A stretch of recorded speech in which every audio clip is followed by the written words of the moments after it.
आपल्या नवदुर्गा, त्यातली पहिली आहे शैलपुत्री। दुर्गेचे पहिले रूप हे शैलपुत्री या नावाने ओळखले जाते। ही नवदुर्गांपैकी पहिली दुर्गा आहे। पर्वतराज हिमालयाची मुलगी म्हणून जन्म घेतल्यामुळे तिला शैलपुत्री हे नाव पडले आहे। नवरात्रीच्या पहिल्याच दिवशी तिची पूजा आणि आराधना केली जाते। या पहिल्याच दिवशीच्या पूजेत संत महंत आपल्या मनाला मूलाधार चक्रात स्थिर करतात। या दिवसापासून त्यांच्या योग साधनेला सुरुवात होते। या दुर्गेच्या उजव्या हातात त्रिशूळ आणि डाव्या हातात कमळाचे फूल आहे। आपल्या पूर्वजन्मात तिने प्रजापती दक्ष राजाची कन्या म्हणून जन्म घेतला होता।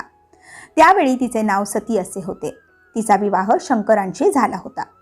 एकदा राजा प्रजापतीने मोठा यज्ञ केला। या यज्ञासाठी त्याने सर्व देवदेवतांना निमंत्रित केले होते, परंतु त्याने शंकराला निमंत्रित केले नव्हते।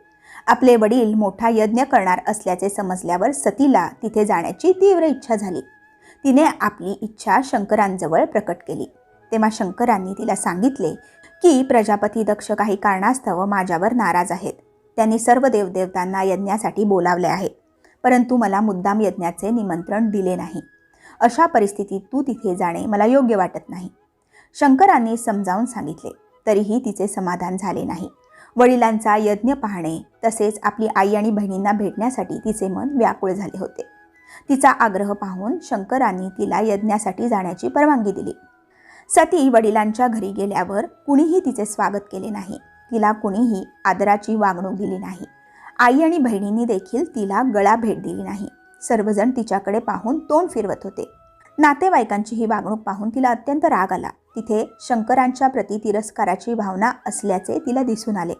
दक्षाने शंकरांविषयी काही अपमानकारक शब्दही वापरले होते। हे सर्व पाहून ती रागाने संतप्त झाली आणि शंकरांनी सांगितले तेच योग्य होते असे तिला वाटले।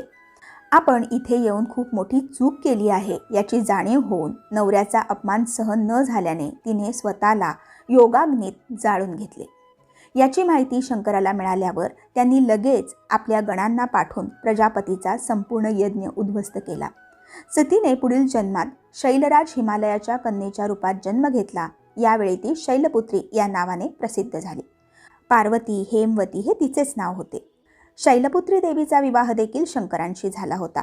पूर्वजन्माप्रमाणे या जन्मीही ती शंकरांची अर्धांगिनी बनली। म्हणून नवदुर्गांपैकी प्रथम शैलपुत्री दुर्गेचे महत्त्व आणि शक्ती अनंत आहे।